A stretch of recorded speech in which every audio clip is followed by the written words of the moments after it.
Buenas y tenebrosas noches. Una semana más nos encontramos de nuevo reunidos en torno a esta mesa para cerrar un círculo, nada menos que la tercera y última parte de la historia de la brujería. Antes de empezar con el relato de esta noche, quisiera dejar claro que cada ocasión en la que se realiza un vídeo de estas características es consecuencia de todos y cada uno de los seguidores que nos apoyan. Cada día se suman a esta aventura nuevos amigos que descubren las distintas temáticas que aquí se tratan y que no dudan en darnos su apoyo en forma de suscripción. Me gustaría solicitar al espectador que nos está viendo que por favor se suscriba si es que todavía no lo ha hecho ya, además de pulsar la campanita, y tendrá el privilegio de ser avisado cuando se suba un nuevo vídeo. Y si además muestra su apoyo con un like, permitirá que este vídeo en cuestión aparezca como sugerencia a muchos más usuarios de YouTube. Sin más dilaciones, vamos a pasar a la tercera y última parte de la historia de las brujas. La semana pasada hablamos de cómo dos franciscanos nombrados por el Papa Inocencio VIII redactaban un libro denominado El Martillo de las Brujas, en el cual venía especificado cuáles eran las condiciones que debían darse para que un acusado fuera condenado por brujería.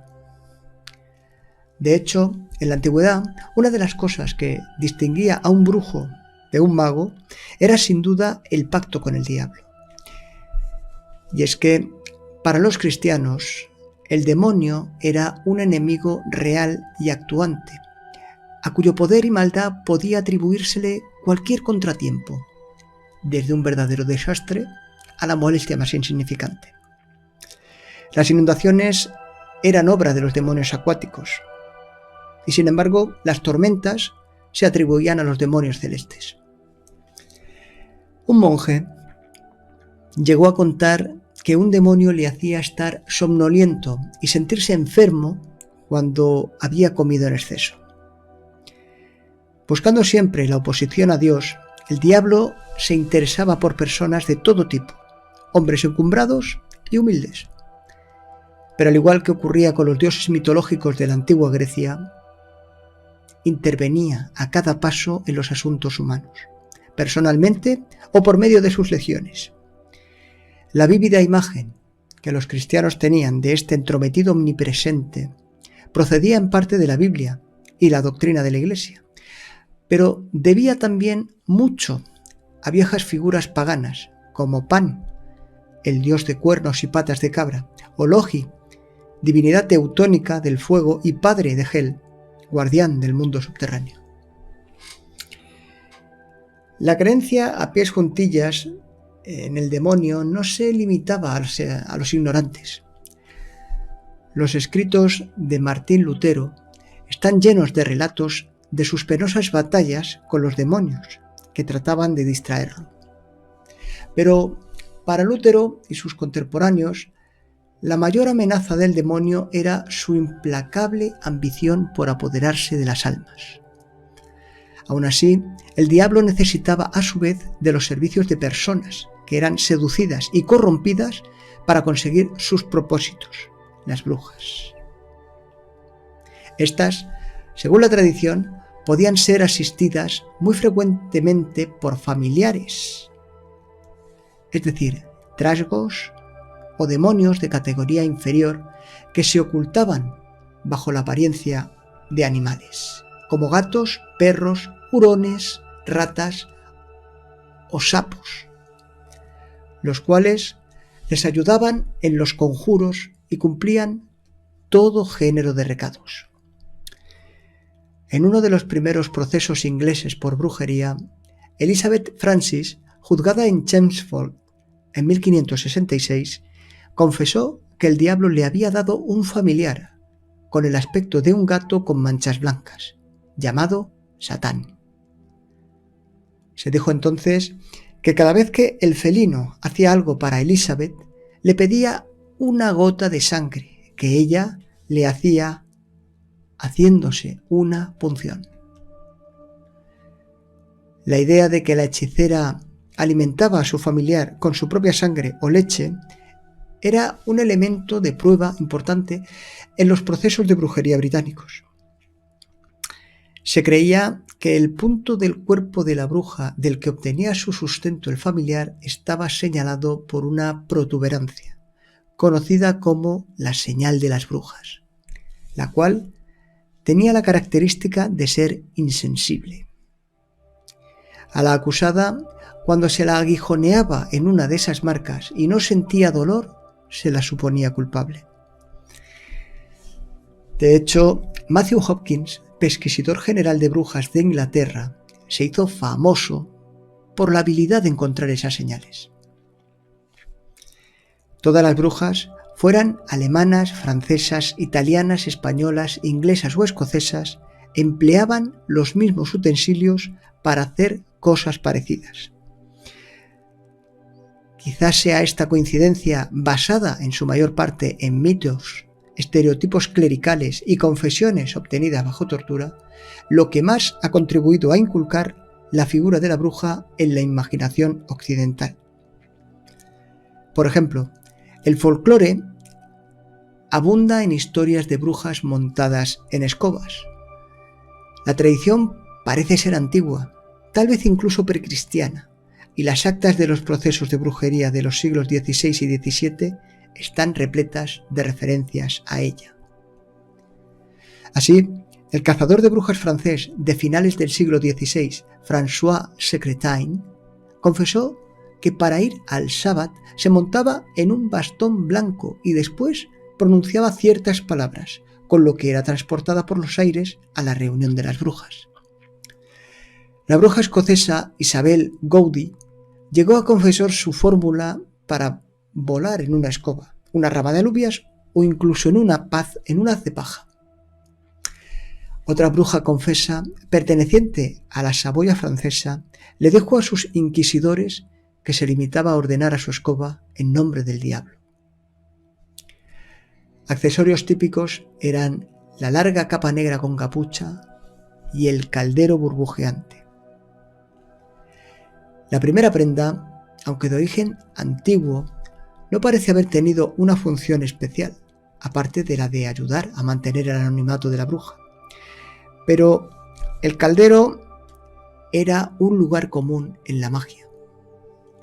De los insípidos brebajes que se preparaban en él, la bruja podía obtener venenos letales y pociones o ungüentos encantados. Anne-Marie de Georgel, bruja francesa de Toulouse del siglo XIV, admitió hacer un guiso de hierbas venenosas, trozos de cadáveres de hombres, junto con jirones de ropa de un arcado. Las actas de su proceso no aclaran para qué lo usaba, pero es evidente que para nada bueno. Modernos investigadores han desentrañado el misterio del ungüento de brujas. Acónito, belladona, beleño y estramonio, así como 2 tipos de cannabis, intervenían en la composición de esta pomada. Sus efectos narcóticos y alucinógenos creaban la ilusión del vuelo nocturno y pseudopercepciones que explicarían la asistencia al aquelarre. Entre los accesorios de las brujas figuraban las velas. En su proceso de 1616, Barthélemy Minguet, originario de Brécy en Francia, escribía que en una ceremonia de esta naturaleza las asistentes portaban una vela de pez negra suministrada por el diablo. Parte del ritual del Sabbat era también un círculo trazado en el suelo con la punta de un cuchillo mágico, a fin de concentrar los poderes de las brujas. La bruja podía guardar los brebajes en botellas corrientes o incluso en jarras. tras la última guerra, aparecieron en Londres varias de estas jarras enterradas en los cimientos de casas bombardeadas. Contenían cabellos humanos mezclados con clavos, recortes de uñas y trozos de tela en forma de corazón, atravesados por alfileres. Otra muestra de los utensilios de las brujas se descubrió en 1886. Según una revista de folclore en Somerset, Inglaterra, unos constructores descubrieron en un aposento secreto una cuerda de 1,5 metros en la que había clavadas plumas de ganso, cuervo y grajo. Se le preguntó a uno de los lugareños más longevos del lugar y contó que aquello era una guirnalda de bruja utilizado para echar maldiciones. En cuanto a la temática relacionada con los cazadores de brujas, podemos decir que la locura de la caza de brujas que convulsionó a la Europa occidental durante los siglos XV, XVI y XVII pudo no revelar la existencia de demonios sobrenaturales, pero sí engendró a esta nueva especie de monstruos humanos, hombres de rectitud patológica dedicados a descubrir a las supuestas servidoras del diablo. Como ya se comentó la semana pasada, el libro principal de estos macabros asesinos era el Malleus Maleficarum, para cuyos autores no había engaño demasiado tortuoso ni tormento excesivo, con tal de obtener confesiones. Tampoco cabían el escepticismo ni la moderación, pues, como rechazaba el lema del libro, no creer en brujas es la mayor de las herejías. Uno de los más famosos discípulos de este libro fue el jurista y filósofo francés Jean Bodin, tal vez el primero en formular una definición legal de la bruja, la cual la definía como alguien que, conociendo la ley de Dios, trata de hacer algo mediante un pacto con el diablo.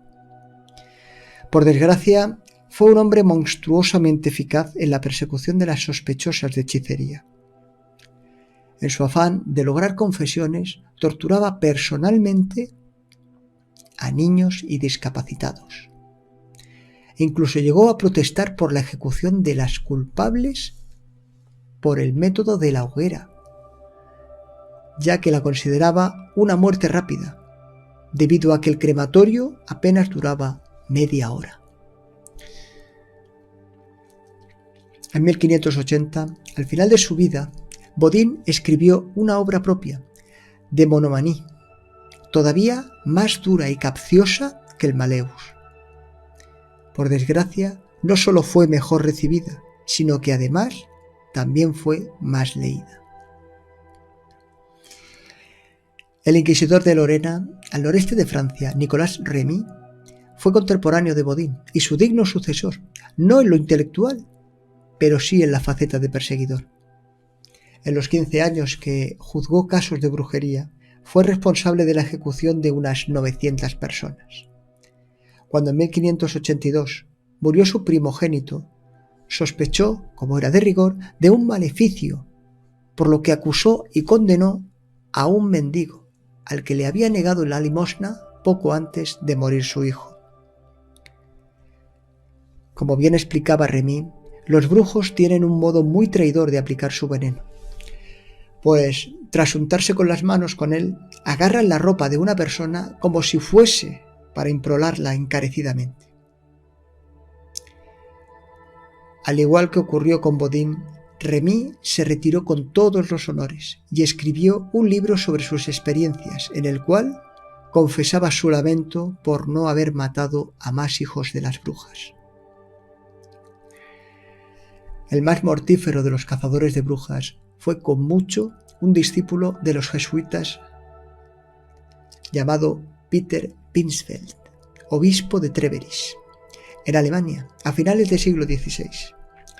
Se dice que este perseguidor implacable de las brujas afirmaba que dar tormento leve era igual que no darlo, y fue el responsable directo de la muerte de unos 6.500 hombres, mujeres y niños. Su tratado sobre las confesiones de malhechores y brujas fue considerado por muchos de sus contemporáneos como una de las grandes obras jurídicas de la época. Pocas voces se alzaron para oponerse a tan sangriento oficio.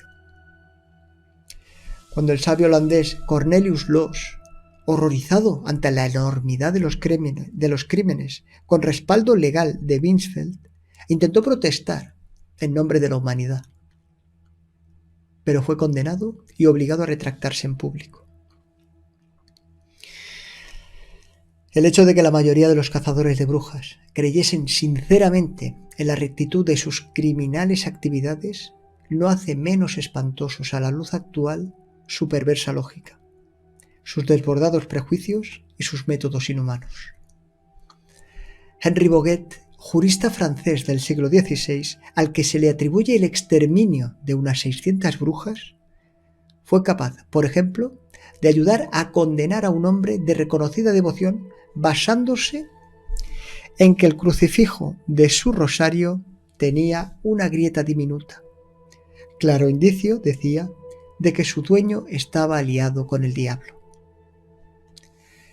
Pierre de Lancret, cazador de brujas, oficial del rey francés Enrique IV en el País Vasco, no era menos hábil en detectar la presencia del satanismo. Por razones oscuras, pero que parecen haber tenido morbosas connotaciones sexuales, Lancret llegó al convencimiento de que los 30.000 habitantes de una región, incluidos los críticos, eran brujos. Cuando trascendieron sus conclusiones, millares de personas huyeron de sus casas y algunos emigraron incluso a Terranova, con tal de escapar de lo que se le avecinaba. En solo 4 meses, Lancret quemó a unos 600 de los que se habían quedado y volvió triunfante a París para ser nombrado consejero de Estado del agradecido monarca. El más famoso de los cazadores ingleses de brujas fue Matthew Hopkins. A diferencia de algunos de sus colegas del resto de Europa, este hombre tuvo su apogeo durante un periodo relativamente breve de la década de 1640. Solo consiguió dar muerte a unos cuantos centenares de personas. Además, por decreto del Parlamento, fue obligado a renunciar a su primitivo método de identificar brujas, el cual consistía en arrojarlas atadas a un río para ver si flotaban, en cuyo caso eran consideradas culpables. No obstante, su recuerdo sigue siendo especialmente odioso. Acompañado por un grupo de estudiantes, este autoproclamado pesquisidor general se trasladó al este de Inglaterra, donde exigía contribuciones a los pueblos por limpiarlos de brujas.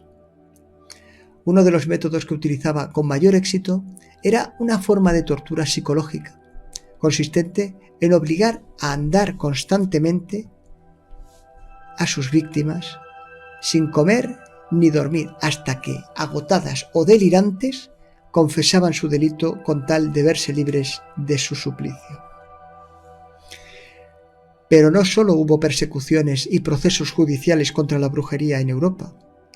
Se sabe que hubo casos aislados en las colonias inglesas de América durante el siglo XVII, aunque ninguno de ellos pudo compararse con la locura de la caza de brujas que se había apoderado del viejo continente. Hasta que llegaron los sucesos de Salem. Los incidentes de Salem empezaron en medio del rudo invierno en Nueva Inglaterra, en 1692, año de incertidumbre política en toda la colonia de la bahía de Massachusetts.